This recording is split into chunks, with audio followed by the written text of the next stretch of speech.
Isang malamlam na umaga, sa malamig na hangin ng ospital, nakatayo si Miguel sa gitna ng mga pasyente at mga volunteer. Hawak ang isang malaking kutsara, naghahati ng lugaw sa mga nangangailangan ng tulong. Tahimik ang paligid, tanging ang tunog ng kutsara na tumatama sa mangkok at ang malumanay na tunog ng mga hakbang ng mga pasyente na dumadaan ang maririnig.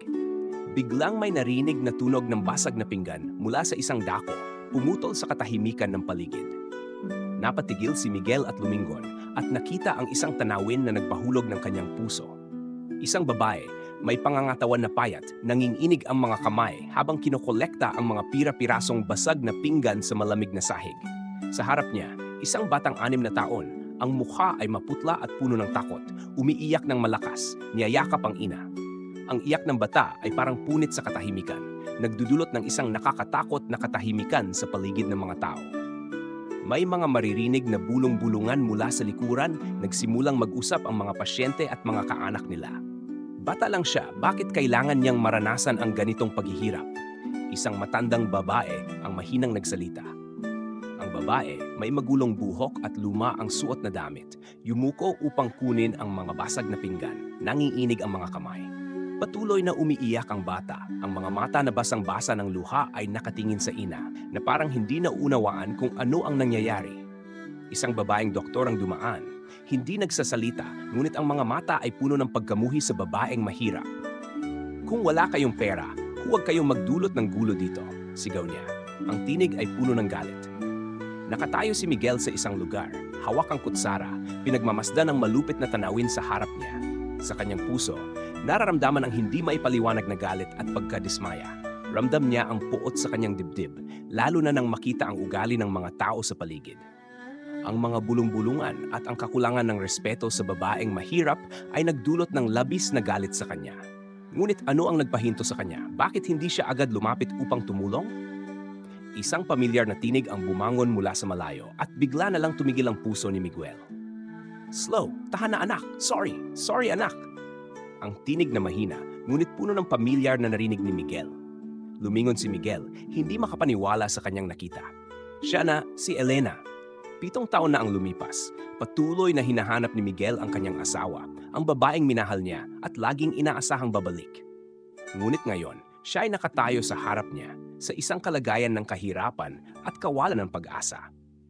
Ang mga alaala ng nakaraan ay bumalik sa kanyang isipan, ang mga araw ng kasiyahan, ang mga pangako at pag-asa na magkasama nilang ipinagpalit. Si Elena, ang babaeng akala niyang nawala na magpakailanman, ay ngayon nasa harap niya sa isang sitwasyon na wala nang hihigit pang masakit. Ang malabo at mahina na ilaw ng ospital ay tumama sa mukha niyang maitim. Ang mga mata ay malalim at pagod. Ngunit sa kabila ng lahat, nakikita pa rin ni Miguel ang isang bagay na pamilyar, isang pagmamahal na hindi niya kailanman nakalimutan. Sa sandaling iyon, parang tumigil ang lahat sa paligid ni Miguel. Ang iyak ng bata, ang mga matang walang pag-asa ni Elena at ang galit sa kanyang puso ay nagsanib sa isa't isa. Nais niyang tumakbo papunta sa kanya, yakapin siya, tanungin siya kung bakit siya umalis. Ngunit para bang ang kanyang mga paa ay nakabaon sa lupa. "Elena," ang bulong ni Miguel. Ang tinig ay nag-aatubili.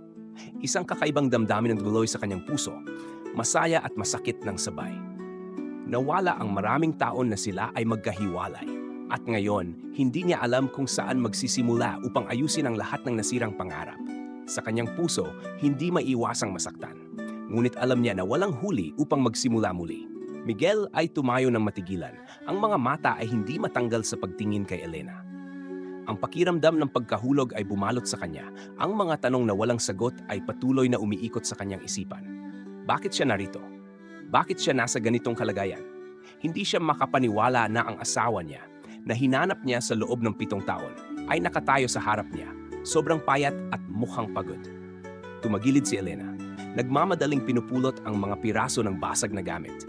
Ang kanyang mga kamay ay nanginginig na parang may tinatago. Ang bata sa tabi niya ay patuloy na umiiyak, hindi kayang bitawan ng kanyang ina. Nilunok ni Miguel ang isang bungkos ng laway, ang pakiramdam ng hindi kayang ipaliwanag na higpit sa lalamunan. Hindi na siya makatayong matagal pa. "Mama, huwag po." Malakas na tumangis ang bata. Niyayakap ang kanyang ina. Ang boses ay may kalabuan ngunit puno ng takot. Dahan-dahang nilapitan ni Miguel sila, hindi pa rin makuhang kalmado. Pero ang pakiramdam na kailangan niyang gawin ang isang bagay ay nagtulak sa kanya na magpatuloy. Elena, tumawag si Miguel. Ang kanyang boses ay may bahid ng pagkataranta. Anong nangyari sa'yo? Bakit kayong mag-ina nandito? Bakit hindi mo ako tinawagan? Hinanap kita ng 7 taon. Tumingala si Elena. Ang mga mata niya ay puno ng gulat at kalituhan. Isang katahimikan ang pumagit na sa kanilang dalawa. Parang hindi nila alam kung paano magsimula o kung anong sasabihin. Sa wakas, naglabas si Elena ng buntong hininga. Ang boses ay malambot at mahina. Miguel, wala akong paraan para makontak ka. Ayokong mag-alala ka. May sarili kang buhay. Hindi ko kayang hilahin ka sa ganitong klase ng buhay. Hindi makapaniwala si Miguel. Gusto niyang malaman ng lahat. Gusto niyang matuklasan kung bakit siya nawala sa loob ng mga nakaraang taon. At ang bata sa tabi ni Elena, baka siya ang anak nila. Ang mga duda at takot ay nagpatuloy sa pag-akyat sa puso ni Miguel. Chloe, okay ka lang ba? Mahinahong tanong ni Elena sa bata, pinapaalambing ang buhok ng anak. Patuloy pa rin ang bata sa pag-iyak, pero ang iyak ay medyo huminahon nang maramdaman ang mga haplos mula sa ina. Tinutok ni Miguel ang mata sa bata. Ang malalaking mata ng bata ay parang salamin ng kanyang mga nararamdaman. May isang pamilyar na pagkakahawig, pero may mga bagay na kakaiba. Baka nga ba siya ang anak nila? Mas lalo pa niyang tinitigan ng bata at ang mga alaala kay Elena, mga araw na magkasama pa sila, biglang bumalik sa kanyang isipan. Elena, anak ba natin ito? Tanong ni Miguel. Ang tinig ay puno ng pangamba at pagdududa. Ang bata, anak natin, di ba? Tumingin si Elena kay Miguel. Ang mga mata niya ay puno ng gulat, parang hindi alam kung anong sasabihin. Dahan-dahan siyang tumango at isang luha ang dumaloy sa kanyang pisngi. Oo, si Chloe, anak natin. Ang sagot na iyon ay isang malaking shock kay Miguel. Hindi siya makapaniwala sa narinig. 7 taon, akala niya nawalan siya ng lahat. Pero ngayon, napagtanto niyang may isang mahalagang bahagi ng buhay niya na nawawala. Ang anak niya, na hindi niya kailanman nakilala, ay narito sa harap niya. Gusto sana ni Miguel na yakapin ang anak, pero nag-atubili siya, hindi alam kung saan magsisimula. Higit kailanman, naramdaman niyang wala siyang magawa. At ang mga tanong ay patuloy na umiikot sa kanyang isipan. Bakit itinago ito ni Elena? Bakit hindi siya sinabihan? At bakit sila kailangang maghirap ng ganito? Tumagilid si Elena at muling nagbuntong hininga. Miguel, ayokong mag-alala ka pa. Ginawa ko ang lahat ng makakaya ko, pero hindi lahat ng bagay ayon sa plano. Naghirap kami ng matagal. Ayokong makita mong ganito kami. Nararamdaman ni Miguel ang matinding sakit sa kanyang puso. Hindi niya matanggap na naghirap si Elena ng ganito nang hindi siya sinabihan. Nagpasya siyang hindi na niya hahayaang magpatuloy silang mamuhay sa ganitong kalagayan. Hindi niya papapayagan na magpatuloy ang paghihirap ng kanilang pamilya. Mag-uumpisa tayo muli, Elena, sabi ni Miguel. Ang tinig ay puno ng determinasyon. Hindi ko hayaang maghirap pa kayo ni Chloe. Magkakaroon tayo ng mas magandang buhay. Tumingin si Elena kay Miguel. Ang mga mata niya ay pula sa kakaiyak at tila hindi makapaniwala sa mga sinabi niya. Ngunit sa kanyang mga mata, may isang maliit na sinag ng pag-asa na parang muling nabuhay ang isang bahagi ng kanilang pag-asa. Nakatayo si Miguel sa labas ng ospital, ang mga mata ay malayo na nakatingin sa malawak na espasyo, kung saan nagsisimula ng sumikat ang araw. Ngunit sa kanyang puso, ang pakiramdam ng dilim at kalituhan ay hindi kayang mawala. Natagpuan na niya si Elena pagkatapos ng 7 taon, ngunit ang pinakamalaking tanong ngayon ay hindi pa rin nasa sagot. Bakit siya umalis ng walang paalam? At bakit hindi niya sinabi sa kanya ang tungkol kay Chloe? Nagmaneho siya pa uwi, ngunit ang isip niya ay hindi kayang iwasan ang mga pag-iisip tungkol kay Elena at ang mga lihim na itinagong nila sa loob ng 7 taon. Isang bahagi ng kanya ang nais maniwala na lahat ng sinabi niya ay totoo, ngunit isang bahagi rin ang pakiramdam na niloko siya, iniwan ng walang dahilan. Pagdating niya sa bahay, lahat ay pareho pa rin, ngunit ang atmosfera sa silid ay tila nagbago. Upo si Miguel sa sofa. Ang mga kamay ay mahigpit na nakakapit sa sandalan ng upuan, ang isipan ay puno ng magkahalong tanong. Sa mga nakaraang taon, patuloy siyang naghanap kay Elena, ngunit ang tanging natanggap niya ay katahimikan. At ngayon, nandiyan na siya, ngunit parang hindi na tulad ng dati ang lahat. Biglang naalala ni Miguel ang mga araw na magkasama sila, ang matamis at masayang mga araw. Naalala niyang mabuti ang mga gabi ng video calls habang siya ay nagtatrabaho sa ibang bansa. at ang mga mensaheng ipinadala ni Elena na puno ng pagmamahal at malasakit. Mayroon silang plano para sa hinaharap, isang hinaharap na kanilang iniisip ay puno ng kasiyahan at kagalakan. Ngunit isang araw, lahat ay nagbago. Biglang nawala si Elena nang walang bakas, walang paliwanag. Ginawa ni Miguel ang lahat ng kanyang makakaya upang hanapin siya. Nakipag-ugnayan sa mga kaibigan at pamilya niya, ngunit walang nakakaalam kung saan siya nagpunta. Hindi niya maintindihan kung bakit ginawa iyon ni Elena. Nagsimulang magbukas ang sagot sa kanyang isipan nang maalala niya ang isang maliit na detalye.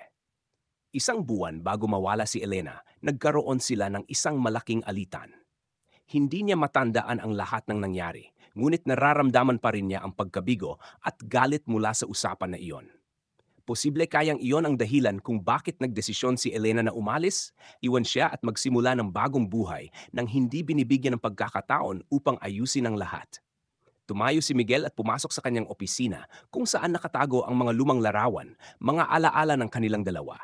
Kinuha niya ang isang larawan, tinitigan ang masayang mukha ni Elena noong araw ng kanilang kasal. Ang mga matamis na alaala ay tila buo pa, ngunit ngayon, lahat ay nawala at nabura ng mga taon ng paghihiwalay. Miguel, ayokong mag-alala ka. Hindi ko kayang isama ka sa buhay ko. Ang mga salitang binitiwan ni Elena ay muling bumangon sa kanyang isipan. Ang mga salitang iyon ay parang isang matinding suntok sa kanyang puso na nagdulot ng matinding sakit. Pinili niyang mamuhay sa hirap at mag-isa kaysa isama siya. Hindi niya maintindihan kung bakit siya nagpasya na pagdaanan ng lahat ng sakit mag-isa. Nagdesisyon si Miguel na makipagkita kay Elena muli. Hindi niya kayang hayaan siyang mamuhay sa ganitong kalagayan. Kailangan niyang malaman ang buong katotohanan, hindi lamang para sa pagmamahal na nararamdaman niya sa kanya, kundi pati na rin para kay Chloe, ang anak niya. Nawala na ang 7 taon sa buhay ng bata at hindi siya maaaring magpabaya pa ng anumang agwat sa pagitan nila. Bumalik siya sa ospital kung saan unang nagkita sila ni Elena. Lahat ay pareho pa rin, ngunit sa pagkakataong ito, hindi siya dumating upang makita lamang siya kundi upang ayusin ang lahat ng mga bagay na hindi pa naipaliwanag. Kailangan niyang malaman bakit siya umalis at bakit hindi siya binigyan ng pagkakataon upang tumulong. Pagdating ni Miguel sa kwarto, si Elena ay nakaupo mag-isa. Ang mga mata niya nakaturo sa sahig, ang hitsura ay pagod at malungkot. Hindi na kayang pigilan pa ni Miguel ang kanyang emosyon. Lumapit siya, umupo sa tabi ni Elena at dahan-dahang hinawakan ang kanyang kamay. Elena, hindi ko na kayang mabuhay sa katahimikan na ito, sabi ni Miguel. Ang tinig niya ay nahirapan. Kailangan kong malaman ang katotohanan. Bakit ka umalis? Bakit hindi mo ako binigyan ng pagkakataon upang matulungan ka at ang anak natin? Tahimik si Elena. Ang mga mata ay puno ng luha. Pagkatapos ng ilang sandali, malalim na huminga si Elena. Binitiwan ang kamay ni Miguel at nagsabi, "Hindi ko gustong mag-alala ka. Ayokong dagdagan pa ang mga responsibilidad mo. Kaming mag-ina, kailangan naming mabuhay ng walang-wala. Ayokong makita mong mahina ako." Pinakinggan ni Miguel ang bawat salitang binitiwan ni Elena. Naramdaman ang sakit sa kanyang boses. Naunawaan niya na hindi naman ayaw ni Elena na magbahagi, kundi dahil sobrang pagod na siya at nawala ng pag-asa na may makakatulong sa kanya sa lahat ng pagsubok na ito. "Huwag mong alalahanin iyon." Sagot ni Miguel ng may pagtitiyaga. "Tutulungan kita. Hindi na kayo mag-iisa sa paghihirap." Tumingin si Elena kay Miguel. Ang mga mata ay puno ng pag-aalinlangan at isang bahid ng pag-asa. Ngunit sa kanyang mga mata, naroroon pa rin ang takot na para bang hindi kayang maniwala sa kanyang pangako. Ramdam ni Miguel ito at alam niyang hindi magiging madali ang daan. Ngunit determinado siyang hindi sumuko. Ngayon, alam na niya ang katotohanan. At hindi niya hayaan na ang nakaraan ang magtakda ng kanilang hinaharap. Si Miguel ay nakatayo sa harap ng bintana ng kanyang kwarto, tinitingnan ang labas ngunit wala siyang nakikita ng malinaw. Sa kanyang isipan, ang mga magkahalong mga kaisipan ay patuloy na umiikot. Ang mga narinig niyang salita mula kay Elena ay parang isang malupit na suntok sa kanyang puso. Nagdusa siya sa isang mahirap na buhay nang hindi siya ipinaalam. At ngayon, nang lumabas ang lahat ng mga sikreto, nararamdaman niyang kailangan niyang gawin ang lahat upang baguhin ang kalagayan. Hindi niya kayang hayaang magpatuloy si Elena at Chloe sa pamumuhay sa kahirapan. Ngayon, alam niya na upang muling itaguyod ang kanilang relasyon, kailangan niyang gumawa ng mga hakbang na higit pa sa kanyang inaasahan. Hindi siya pwedeng magmukmok na lang. Kailangan niyang kumilos. Alam ni Miguel na upang matulungan si Elena at Chloe, kailangan niyang makuha ang buong larawan ng kanilang kalagayan. Nagpasya siyang makipag-ugnayan sa mga tao na maaring may alam sa kanilang sitwasyon. Mga tao na makakatulong sa kanya na malaman kung paano matutulungan ang pamilya ni Elena.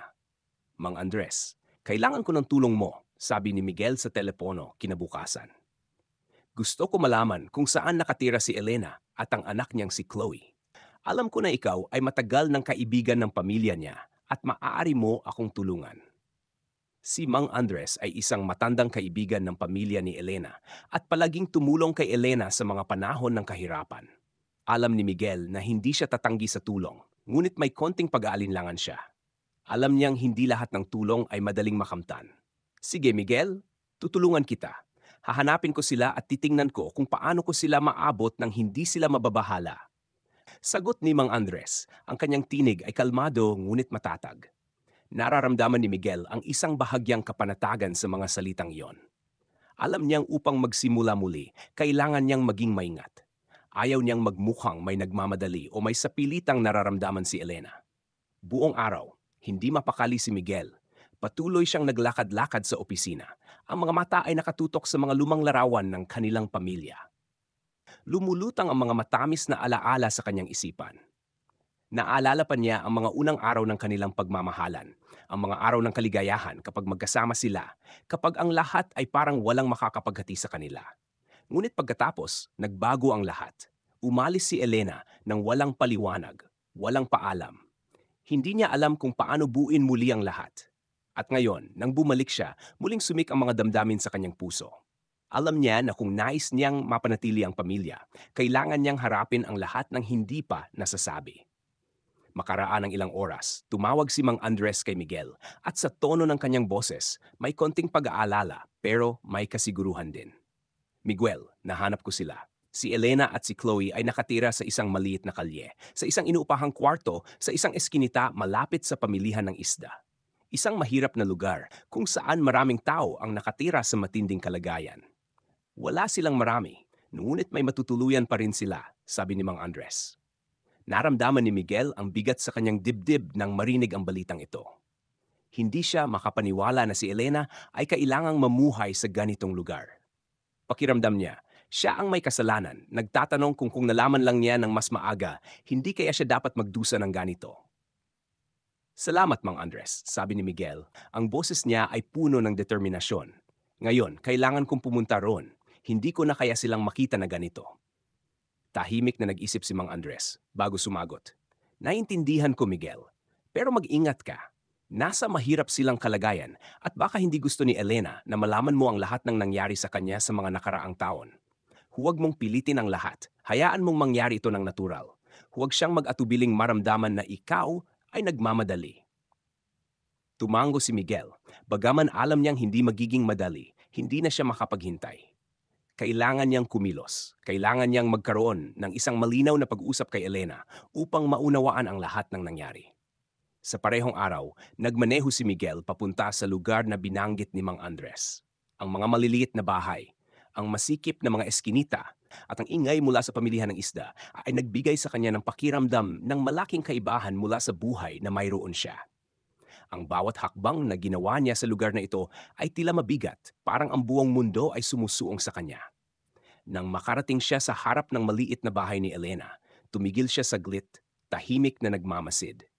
Ang bintana ng kwarto ay madilim, walang ilaw na dumaan. Ramdam niya ang katahimikan na parang sumasalamin sa kanilang buhay. Isang buhay na na-miss niya, isang buhay na hindi niya hahayaang mawala muli. Tumayo si Miguel sa harap ng pinto, huminga ng malalim at tumapik sa pintuan. Alam niyang hindi magiging madali kay Elena na magbukas ng puso, ngunit kailangan niyang magsimula at ito na ang tamang oras upang harapin ang lahat ng hindi nasabi. Si Miguel ay nakatayo sa harap ng pinto. Ang kanyang mga kamay ay mahigpit na nakakapit sa doorknob na parang wala ng lakas para magtangkap ang kumatok. Ang bawat hakbang na ginawa niya ay tila mabigat, ngunit ang kanyang puso ay puno ng determinasyon. Nandito na siya, hindi na pwedeng magbago. Hindi siya makatatayo lang, hindi siya pwedeng hayaang magpatuloy ang buhay ni Elena at ng kanyang anak sa dilim. Pagkalipas ng ilang minuto, unti-unting bumukas ang pinto. Nakatayo si Elena sa pintuan, nakasuot ng simpleng damit, pagod na mukha at mga mata na mamula-mula. Nang makita siya ni Miguel, kumislap ang mga mata ni Elena sa gulat at pag-aalangan. Ngunit may kaunting bagay na nakita ni Miguel doon, pag-asa. Hindi yata inaasahan ni Elena na dadating si Miguel sa ganitong sitwasyon. Miguel, hindi ko inisip na darating ka pa dito. Mahinang sabi ni Elena. Ang kanyang boses ay medyo nanginginig. Dapat akong dumating. Hindi ko kayang hayaan na ikaw at si Chloe ay magpatuloy sa ganitong buhay, sagot ni Miguel. Ang kanyang boses ay matatag ngunit puno ng pag-aalala. Kailangan nating mag-usap tungkol sa lahat ng bagay, Elena. Nagdalawang isip si Elena saglit, tinitingnan si Chloe na tahimik na nakaupo sa isang sulok ng kwarto. Ang mga mata ay may bakas pa ng luha. Pagkatapos, tumingin siya kay Miguel, ang mukha ay puno ng alinlangan. Hindi ko alam kung paano sisimulan. Hindi ko gustong mabigo ka. Pumasok si Miguel sa kwarto at umupo sa tabi ni Elena upang hindi maging sobrang tensyonado ang kanilang usapan. Ramdam ni Miguel ang takot at pag-aatubili ni Elena, ngunit napagtanto niyang ang katotohanan, gaano man ito kasakit, ay kailangang harapin. Tumingin siya kay Elena, ang kanyang mga mata ay lumambot. Elena, gusto ko lang malaman ng isang bagay. Bakit hindi mo sinabi sa akin tungkol kay Chloe? Bakit mo itinagong anak natin siya? Tanong ni Miguel, ang kanyang boses ay mahinahon ngunit puno ng pagnanasa sa kasagutan. Ipinagpalayo ni Elena ang kanyang mukha, hindi kayang tumingin sa mga mata ni Miguel. Yumuko siya at mahigpit na pinisil ang kanyang mga kamay. Ayokong mag-alala ka, Miguel. Ayokong magdala sa iyo ng responsibilidad para sa isang batang hindi ko. Hindi ko kayang alagaan na mabuti. May magandang buhay ka. May mga pagkakataon na hindi ko kayang ibigay sa ating anak. Akala ko magiging pabigat lang ako sa iyo. Pinakinggan ni Miguel ang bawat salita ni Elena at ramdam niyang umakyat ang sakit sa kanyang dibdib. Alam niyang nasubok ang kanilang pagmamahal dahil sa mga hindi pagkakaintindihan at takot. Ngunit hindi siya papayag na hayaan si Elena na magdusa mag-isa. Hindi siya papayag na patuloy siyang mag-isa sa mga pasanin. Elena, hindi mo ba naintindihan? Wala akong pakialam sa nakaraan. Wala akong pakialam sa mga bagay na akala mo'y kulang sa iyo. Ang pakialam ko ay ikaw at si Chloe. Anak natin siya. At anuman ang mangyari, nandito lang ako para tulungan ka, para maging ama sa anak natin. Sabi ni Miguel, ang kanyang boses ay matatag at puno ng tiwala. Tahimik na tumagal ng ilang sandali si Elena at pagkatapos ay dahan-dahan niyang ipinikit ang kanyang mga mata, parang sinusubukan niyang harapin ang mga nararamdamang pinilit niyang itago ng maraming taon. Miguel, hindi ko alam. Hindi ko alam kung makakaya ko bang maniwala na magsisimula tayo muli. Sobrang dami ko ng pagkakamali. Hindi ko binigyan ng pagkakataon na tulungan kita. Hindi kayang manatili ni Miguel na nakaupo. Tumayo siya at nilapitan si Elena. Dahan-dahan niyang inilagay ang kanyang kamay sa balikat ni Elena. Hindi gustong maramdaman nito na mag-isa siya sa kanyang pasakit. Magsisimula tayo muli, Elena, sabi ni Miguel. Ang kanyang boses ay mas tiyak kaysa dati. Hindi ako susuko. Hindi ko hayaang magdusa kayo ni Chloe. Gagawin ko ang lahat ng makakaya ko upang matulungan ka. Magkasama natin itong malalampasan. Tumingin si Elena sa mga mata ni Miguel at sa kauna-unahang pagkataon sa maraming taon, nakita niyang may isang sinag ng pag-asa. Ngunit may isang bagay pa rin na hindi siya matanggal sa kanyang isipan. Ang mga bagay na hindi pa malinaw. Ang mga lihim na kanyang itinagong matagal na. Ang mga madilim na alaala na ayaw niyang harapin. Alam niyang hindi lahat ng bagay ay kasing dali ng sinasabi ni Miguel. Nang dumaan ang tingin ni Elena sa mga mata ni Miguel, naisip ni Miguel ang isang mahalagang bagay. Kailangan niyang linawin ang lahat. Hindi lang tungkol sa nakaraan, kundi pati na rin ang tungkol sa pag-iral ni Chloe.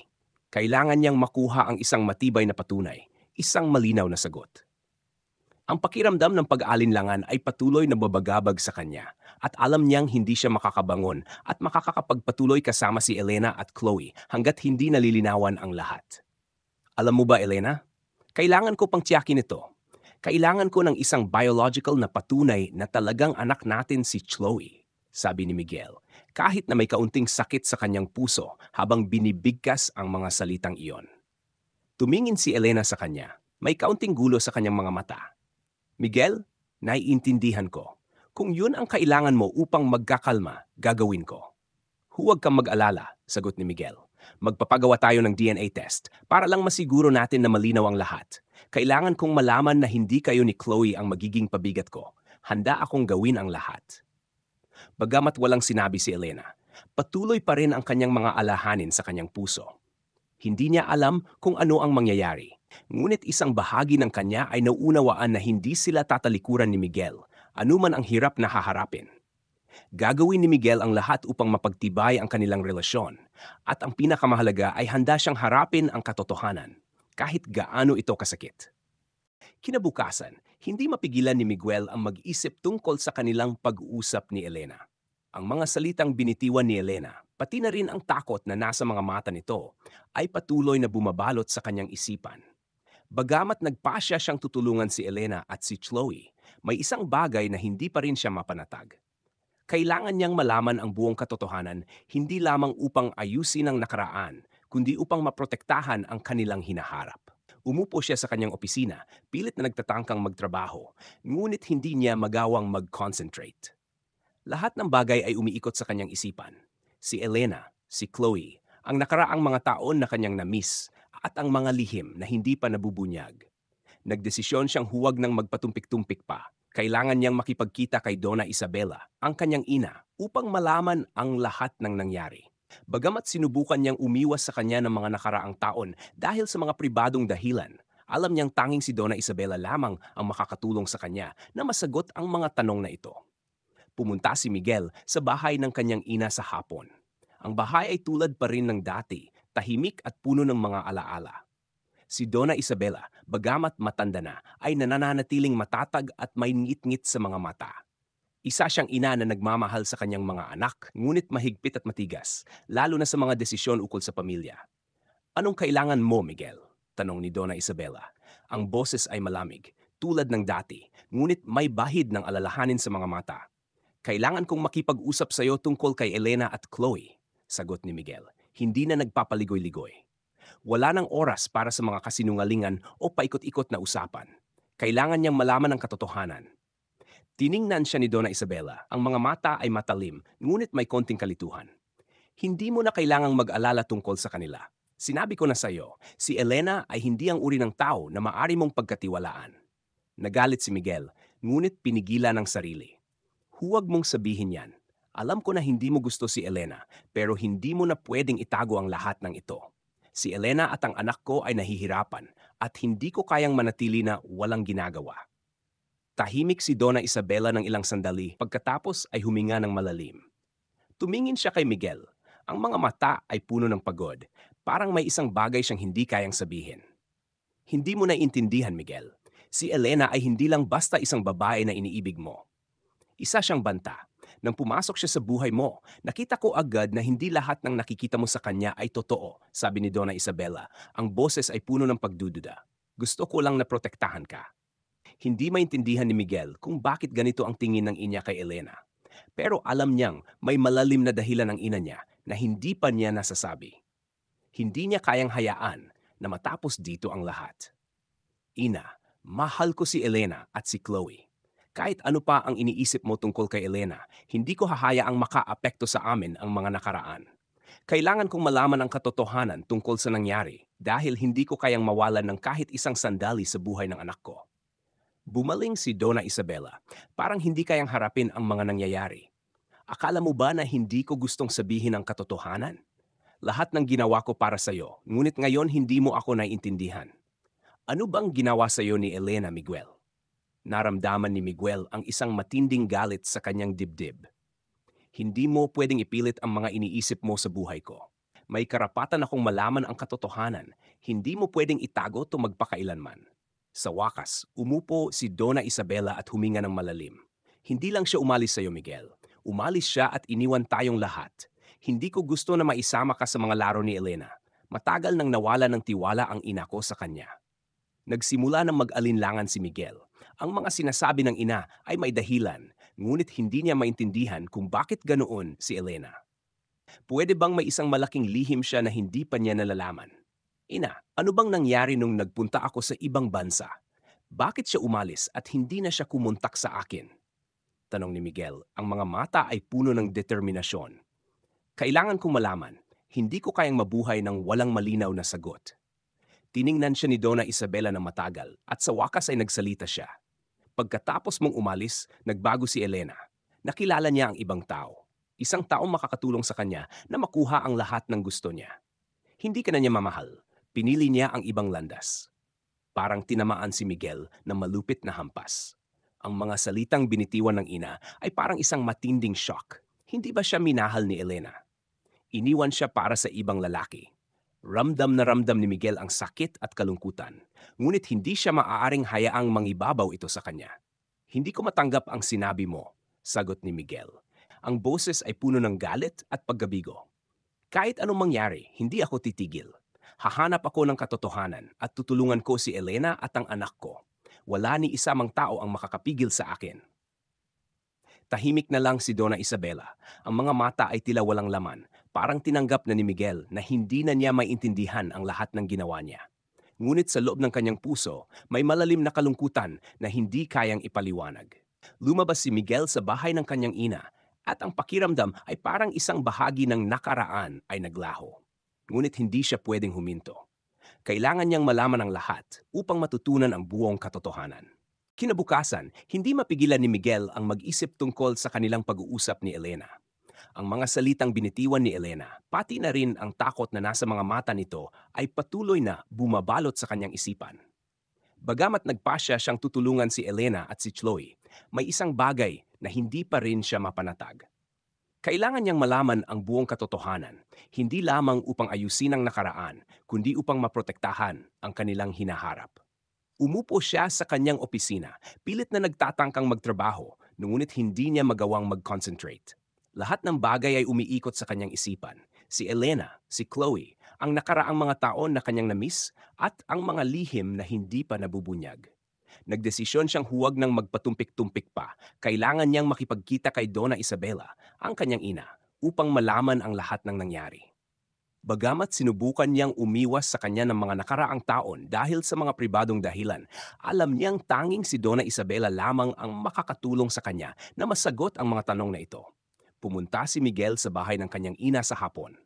Ang bahay ay tulad pa rin ng dati, tahimik at puno ng mga alaala. Si Donna Isabela, bagamat matanda na, ay nananatiling matatag at may ngit-ngit sa mga mata.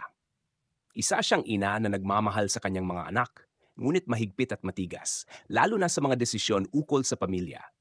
Anong kailangan mo, Miguel? Tanong ni Donna Isabela. Ang boses ay malamig, tulad ng dati, ngunit may bahid ng alalahanin sa mga mata. Kailangan kong makipag-usap sa iyo tungkol kay Elena at Chloe, sagot ni Miguel, hindi na nagpapaligoy-ligoy. Wala nang oras para sa mga kasinungalingan o paikot-ikot na usapan. Kailangan niyang malaman ang katotohanan. Tiningnan siya ni Donna Isabela. Ang mga mata ay matalim ngunit may konting kalituhan. Hindi mo na kailangang mag-alala tungkol sa kanila. Sinabi ko na sa iyo, si Elena ay hindi ang uri ng tao na maari mong pagkatiwalaan. Nagalit si Miguel, ngunit pinigilan ang sarili. Huwag mong sabihin yan. Alam ko na hindi mo gusto si Elena, pero hindi mo na pwedeng itago ang lahat ng ito. Si Elena at ang anak ko ay nahihirapan at hindi ko kayang manatili na walang ginagawa.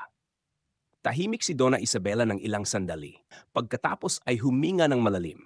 Tumingin siya kay Miguel. Ang mga mata ay puno ng pagod. Parang may isang bagay siyang hindi kayang sabihin. Hindi mo naiintindihan, Miguel. Si Elena ay hindi lang basta isang babae na iniibig mo. Isa siyang banta. Nang pumasok siya sa buhay mo, nakita ko agad na hindi lahat ng nakikita mo sa kanya ay totoo, sabi ni Donna Isabela. Ang boses ay puno ng pagdududa. Gusto ko lang na protektahan ka. Hindi maintindihan ni Miguel kung bakit ganito ang tingin ng ina niya kay Elena. Pero alam niyang may malalim na dahilan ang ina niya na hindi pa niya nasasabi. Hindi niya kayang hayaan na matapos dito ang lahat. Ina, mahal ko si Elena at si Chloe.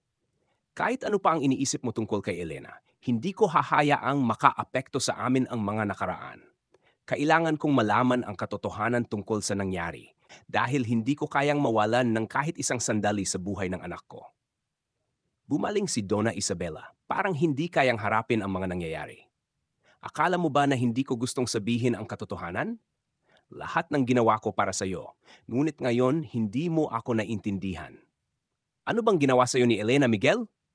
Naramdaman ni Miguel ang isang matinding galit sa kanyang dibdib. Hindi mo pwedeng ipilit ang mga iniisip mo sa buhay ko. May karapatan akong malaman ang katotohanan. Hindi mo pwedeng itago ito magpakailanman. Sa wakas, umupo si Donna Isabela at huminga ng malalim. Hindi lang siya umalis sa iyo, Miguel. Umalis siya at iniwan tayong lahat. Hindi ko gusto na maisama ka sa mga laro ni Elena.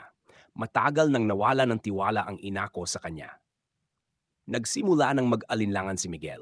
Ang mga sinasabi ng ina ay may dahilan, ngunit hindi niya maintindihan kung bakit ganoon si Elena. Pwede bang may isang malaking lihim siya na hindi pa niya nalalaman? Ina, ano bang nangyari nung nagpunta ako sa ibang bansa? Bakit siya umalis at hindi na siya kumontak sa akin? Tanong ni Miguel. Ang mga mata ay puno ng determinasyon. Kailangan kong malaman. Hindi ko kayang mabuhay ng walang malinaw na sagot. Tiningnan siya ni Donna Isabela ng matagal at sa wakas ay nagsalita siya. Pagkatapos mong umalis, nagbago si Elena.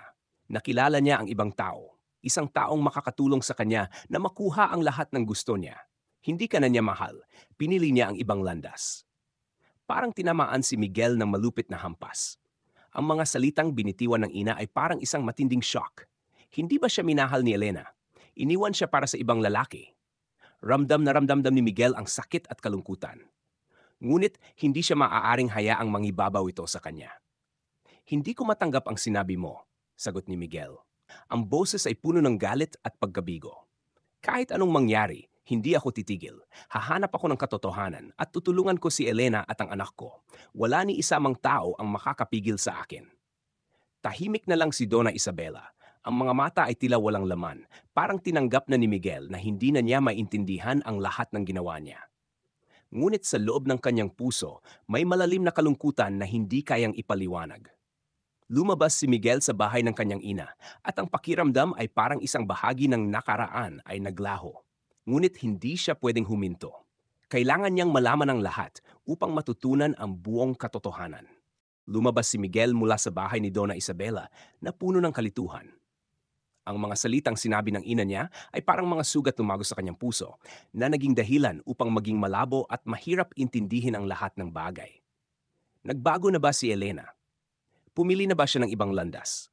At sino ang lalaking binanggit ng ina niya? Tama ba ang ina niya na babalaan siya tungkol kay Elena? Ang mga tanong na walang sagot ay patuloy na bumabagabag sa kanya. At habang iniisip niya ito, mas nararamdaman niyang lumalaki ang sakit. Nagmaneho siya pauwi, ngunit hindi niya kayang kumalma. Lahat ng bagay ay tila sobrang komplikado, sobrang hirap ipaliwanag. Ngunit isang bagay ang sigurado, hindi niya kayang iwan si Elena at si Chloe. Kahit ano pa ang opinyon ng ina niya tungkol sa kanya, kahit gaano pa kakomplikado ang lahat, hahanapin niya ang katotohanan. Walang makapigil sa kanya. Pagdating sa bahay, naramdaman ni Miguel ang pagod. Gusto niyang magpahinga, pero hindi niya magawa. Kailangan niyang linawin kung ano talaga ang nangyari kay Elena at mukhang may mga bagay na alam ang ina niya na hindi niya pa alam. Alam niya na kung gusto niyang matutunan ang katotohanan, kailangan niyang harapin muli ang ina, hindi bilang anak na sumusunod, kundi bilang isang lalaking determinado na protektahan ang kanyang pamilya. Kinabukasan ng hapon, nagmaneho si Miguel pabalik sa bahay ng ina. Sa pagkakataong ito, hindi lang siya pupunta upang magtanong patungkol sa nakaraan ni Elena, kundi para matutunan ang mga bagay na itinagong nito. Hindi niya kayang hayaang manatiling malabo ang lahat ng ito. Pagdating sa bahay, nakaupo si Donna Isabela sa sala. Ang mukha ay tulad ng dati, malamig at mahirap basahin. Ngunit sa pagkakataong ito, hindi na balak ni Miguel na hayaang kontrolin siya ng ina sa usapan. Pumasok siya, umupo sa tapat ng ina, hindi umiwas sa mga mata nito, puno ng determinasyon at pag-aalala. Ina, kailangan ko pong malinawan tungkol kay Elena. Hindi siya ang taong sinabi mo, tama ba? Nagsimula si Miguel, ang boses ay puno ng determinasyon, hindi tulad ng mga pagkakataong iniiwasan niyang magtapat. Tiningnan siya ni Donna Isabela at ang mga mata nito ay hindi na kasing tigas tulad ng dati. Nag-atubili ito saglit bago nagsalita. Miguel, hindi mo na intindihan. Nagbago na si Elena, hindi na siya ang taong kilala ko. Hindi ko kayang hayaang magpatuloy ka sa relasyon na ito.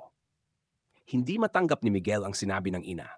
Hindi kayang isipin na si Elena ay magiging ganito, gaya ng sinabi ng ina. Lalong tumaas ang galit at pagkadismaya sa kanyang puso. Hindi mo pa rin ba naiintindihan? Si Elena ang asawa ko. Mahal ko siya at hindi ko hahayaan na sirain mo ang relasyon namin. Hindi mo pwedeng ipilit ang mga iniisip mo sa buhay ko. Tiningnan siya ni Donna Isabela at ang mga mata nito ay tila mas malalim kaysa dati. Hindi mo naiintindihan, Miguel. Mahal kita, pero hindi ko kayang hayang mabuhay ka sa ilusyon. Iniwan ka ni Elena at ang pamilya natin dahil may dahilan na hindi ko kayang ipaliwanag. At hindi mo kailanman maunawaan ito dahil mahal mo siya. Nararamdaman ni Miguel na parang binibigti siya.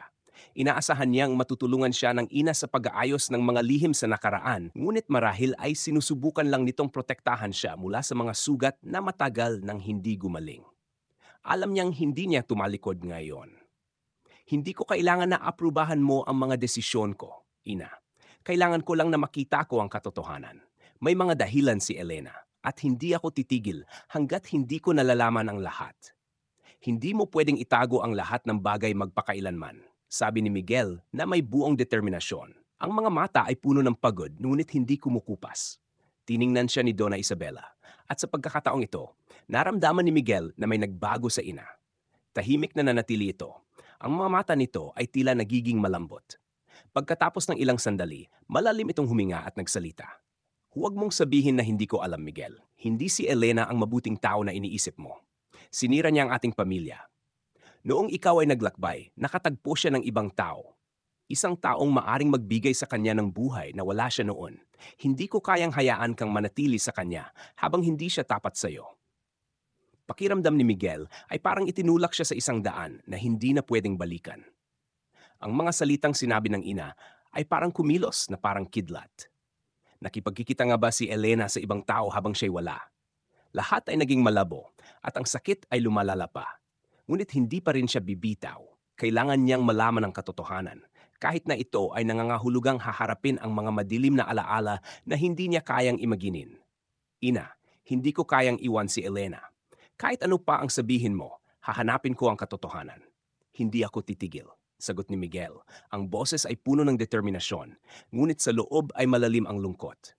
Hindi niya kayang hayaang baguhin ng mga sinabi ng ina ang kanyang mga paniniwala. Tiningnan siya ni Donna Isabela na mataagal at naramdaman ni Miguel na may mga luhang nagsisimula ng pumatak mula sa mga mata ng ina. Alam ng ina na lumaki na ang kanyang anak at wala nang makakapigil sa kanyang determinasyon. Ngunit sa kanyang puso, may mga alalahaning hindi pa rin matanggal. Hindi na niya kayang itago pa ang lahat. Miguel đã rời khỏi nhà mẹ mình với một cảm giác nặng trĩu trong lòng. Những lời của Donna Isabella vẫn còn vang vọng trong tâm trí anh. Nhưng anh biết rằng mình không thể cứ để sự lo lắng của bà chi phối cuộc sống của mình mãi được. Anh đã quyết định rồi. Dù mọi thứ có khó khăn đến đâu, anh sẽ tìm hiểu sự thật về Elena và về lý do cô ấy bỏ đi. Và dù có là gì, anh cũng sẽ làm lại từ đầu với cô, vì gia đình. Khi trở về nhà, Miguel không thể ngừng nghĩ về Elena và Chloe. Hình ảnh của cô, của con gái anh vẫn hiện rõ trong tâm trí anh. Anh không thể để họ phải sống trong nghèo khổ thêm nữa, không thể để họ tiếp tục chịu đựng những sai lầm mà anh không biết. Anh quyết tâm sẽ làm mọi thứ có thể để bù đắp cho những năm tháng đã mất. Ngày hôm sau, Miguel đến bệnh viện nơi Elena và Chloe đang sinh sống. Anh đã chuẩn bị tinh thần để đối diện với cô, không phải chỉ để nói lời xin lỗi mà còn để tìm ra lý do tại sao cô lại làm vậy với anh. Anh không thể để cho những hiểu lầm và những tổn thương trong quá khứ làm tổn hại đến mối quan hệ của họ mãi được. Khi bước vào phòng, Elena đang ngồi trên chiếc ghế nhỏ, tay ôm Chloe đang ngủ. Cảnh tượng trước mắt khiến Miguel nghẹn ngào. Anh bước lại gần, cảm nhận được sự mệt mỏi trên gương mặt Elena, nhưng cũng nhận ra tình yêu thương vô bờ bến mà cô dành cho con gái mình. Em có khỏe không? Miguel lên tiếng, giọng anh nhẹ nhàng nhưng đầy sự chân thành. Elena ngẩng lên, ánh mắt cô thoáng qua sự ngạc nhiên, nhưng rồi sự dịu dàng trong đôi mắt ấy khiến anh cảm thấy một chút an ủi. Miguel, em không biết phải nói gì với anh nữa. Những gì đã xảy ra, em không thể giải thích hết được. Miguel ngồi xuống bên cạnh cô, cảm nhận sự lạnh lẽo trong không khí. Anh nhìn vào đôi mắt Elena, thấy rõ sự giằng xé và lo lắng trong đó. Nhưng anh không thể để mọi thứ tiếp tục mơ hồ. Anh cần phải làm rõ, phải xin lỗi và bắt đầu lại. Elena, anh xin lỗi. Anh đã không hiểu được em. Anh đã không hiểu vì sao em lại bỏ đi. Anh đã quá mải mê với công việc và cuộc sống của mình mà quên mất rằng em và Chloe mới là điều quan trọng nhất đối với anh. Miguel nói, giọng anh nghẹn ngào. Anh đã làm em đau khổ và anh không thể tha thứ cho bản thân vì điều đó. Elena im lặng một lúc, đôi mắt cô tràn ngập những cảm xúc hỗn độn. Cuối cùng, cô lên tiếng, giọng cô nhẹ nhưng đầy sự chân thành. Miguel, em không thể nào tha thứ cho chính mình. Em đã giấu anh nhiều điều, và em không biết liệu anh có thể hiểu được những gì em đã trải qua. Em đã rất sợ hãi, sợ rằng mình không đủ mạnh mẽ để đối mặt với tất cả. Miguel nắm lấy tay Elena, cảm nhận được sự run rẩy trong đó. Anh nhìn vào mắt cô, ánh mắt anh đầy sự thấu hiểu và tình yêu. Em không cần phải làm một mình nữa. Anh ở đây và anh sẽ luôn bên cạnh em. Em không phải sợ nữa. Elena ngước nhìn anh, đôi mắt cô ướt lệ. Em đã cố gắng sống mạnh mẽ, nhưng đôi khi sự cô đơn và đau đớn quá lớn khiến em không thể tiếp tục. Em nghĩ rằng em phải làm tất cả một mình. Nhưng em đã sai. Anh luôn ở đây và anh sẽ không bao giờ từ bỏ chúng ta. Miguel khẽ mỉm cười, nhẹ nhàng lau đi những giọt nước mắt của cô. Anh không thể thay đổi quá khứ, nhưng anh có thể thay đổi tương lai của họ. Anh sẽ không để Elena và Chloe phải chịu đựng thêm bất kỳ đau khổ nào nữa. Chúng ta sẽ bắt đầu lại, Elena. Anh hứa với em.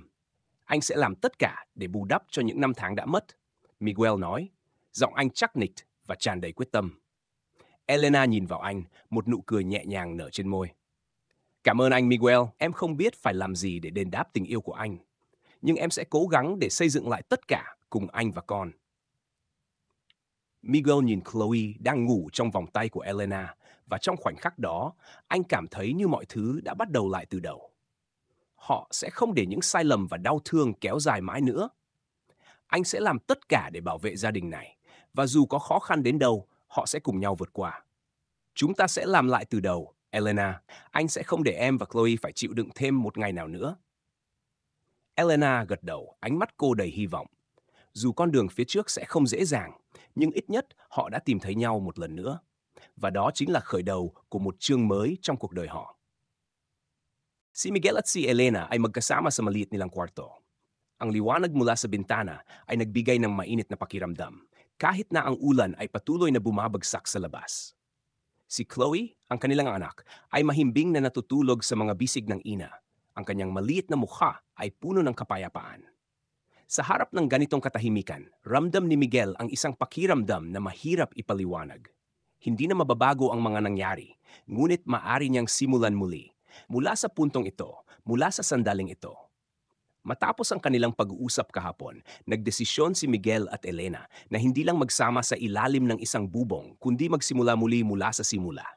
Nagmahalan sila, nagkasundong magtulungan para sa magandang kinabukasan. At ngayon, kahit gaano pa kahirap, hindi nila titigilan ang kanilang laban. Ngunit may isang mabigat na pakiramdam pa rin na bumabalot sa isipan ni Miguel. Alam niyang kailangan nilang harapin ang maraming pagsubok, hindi lamang sa pagmamahal, kundi pati na rin sa paghahanap muli ng tiwala at katatagan sa kanilang buhay. Alam mo ba, Miguel, pakiramdam ko pa rin parang nananabik ako sa isang panaginip, sabi ni Elena. Ang mga mata niya ay nakatingin sa anak na natutulog. Hindi ko kayang paniwalaan na makakapagsimula tayo muli pagkatapos ng lahat ng taon. Hindi ko akalain na mangyayari ito. Hinawakan ni Miguel ang kamay ni Elena, ramdam ang panginginig ng kanyang palad. Naiintindihan ko ang pakiramdam na yan. Ako rin, dati akala ko tapos na ang lahat. Pero ngayon, gusto ko lang na nandito ako kasama ka at si Chloe. Magsisimula tayo muli, hakbang-hakbang. Dahan-dahang tumango si Elena. Ang mga mata niya ay kumikislap ng pag-asa. Ngunit hindi pa rin niya maalis ang pangamba sa kanyang puso. May bahagi sa kanya na natatakot na baka maulit ang mga pagkakamali ng nakaraan, na baka hindi magtagal ang pagbabagong ito. Tumayo si Miguel, tumingin sa labas ng bintana, kung saan ang mga patak ng ulan ay bumabagsak mula sa mga dahon ng puno. Hindi lang natin ito sisimulan mula sa ating relasyon, kundi pati na rin sa ating buhay, Elena. Magtatrabaho ako ng mabuti upang magkaroon tayo ng matatag na buhay. Hindi na kayo kailangang mag-alala, ikaw at si Chloe. Ngumiti si Elena ng mahina. Salamat, Miguel. Alam ko na hindi mo kami iiwan. Pero may nararamdaman pa akong may hindi pa natutugunan. Lumapit si Miguel kay Elena at umupo sa tabi niya. Mahinahong inilagay ang kanyang kamay sa balikat ng asawa. Ano ang pinagmumulan ng iyong alalahanin? Nag-atubili si Elena bago nagsalita. Hindi pa ako handang harapin ang lahat.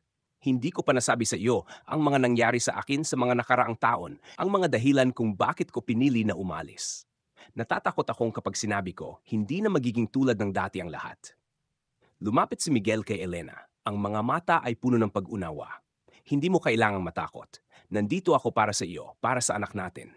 Lahat ng bagay magiging maayos kung handa ka ng ibahagi. Tumingin si Elena sa mga mata ni Miguel, parang naghahanap ng lakas sa mga iyon. Sige, sasabihin ko na sa iyo.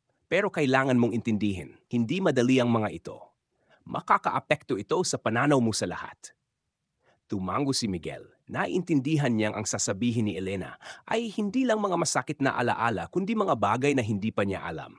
Ngunit hindi niya kayang hayaan na mag-isa niyang dalhin ang bigat na ito. Nais niyang magkasama nilang harapin ang lahat kahit na masaktan siya sa mga sasabihin ni Elena. Nagsimula ng ikwento ni Elena ang mga taon na siya ay namuhay mag-isa habang si Miguel ay nasa ibang lugar. Inilahad niya ang pakiramdam ng kalungkutan, ang mga araw ng pakikibaka, at ang desisyon niyang umalis upang hindi makasakit kay Miguel. Nang umalis ka, pakiramdam ko hindi ko na kayang itaguyod ang lahat. Nakilala ko ang ibang tao, isang tao na sa tingin ko ay makakatulong sa akin na maalis sa kahirapan. Ngunit sa huli, napagtanto ko, isa lamang itong paraan upang tumakas. Hindi ko kailanman itinigil ang pagmamahal ko sa iyo, Miguel. Pero nagkamali ako nang isipin ko na kaya kong gawin lahat mag-isa. Tahimik na nakinig si Miguel. Naramdaman ang sakit sa mga salitang sinabi ni Elena. Hindi niya masisisi si Elena sa ginawa niyang hakbang dahil ginawa niya ito sa tingin niyang pinakamabuti para sa kanya noong mga panahong iyon. Ngunit hindi rin niya kayang itago ang sama ng loob nang malaman niyang mag-isa lang inibear ni Elena ang mga sakakit na iyon nang hindi binigyan siya ng pagkakataon upang makatulong. Naiintindihan ko, Elena, sabi ni Miguel. Ang boses niya ay mas malalim. Hindi ko kayang baguhin ang mga nangyari, pero hindi ko hahayaan na mag-isa ka pa ulit. Magsisimula tayo muli, hindi lang sa pagmamahal, kundi pati na rin sa ating buhay at sa pagpapalaki ng pamilya natin. Nakaramdam ng ginhawa si Elena sa mga salitang iyon mula kay Miguel. Bagamat may mga pangarap at takot pa rin sa kanyang puso, ang katapatan at pagmamahal ni Miguel ay nagbigay liwanag sa kanyang kalagayan. Hindi sila sumuko at ngayon, hindi nila hayaang ang mga bagay na hindi pa nila natapos ay masira ang kanilang relasyon. Nagising si Chloe sa mga sandaling iyon. Ang mga mata niyang kumikislap ng kaligayahan nang tignan ang mga magulang. Ngumiti si Miguel na mahina, saka tumingin kay Elena. Hindi na tayo susuko, Elena. Pangako ko, gagawin ko ang lahat para sa kaligayahan ng pamilya natin. Ngumiti si Elena, naramdaman ang pagmamahal at proteksyon mula kay Miguel. Naniniwala ako sa iyo, Miguel.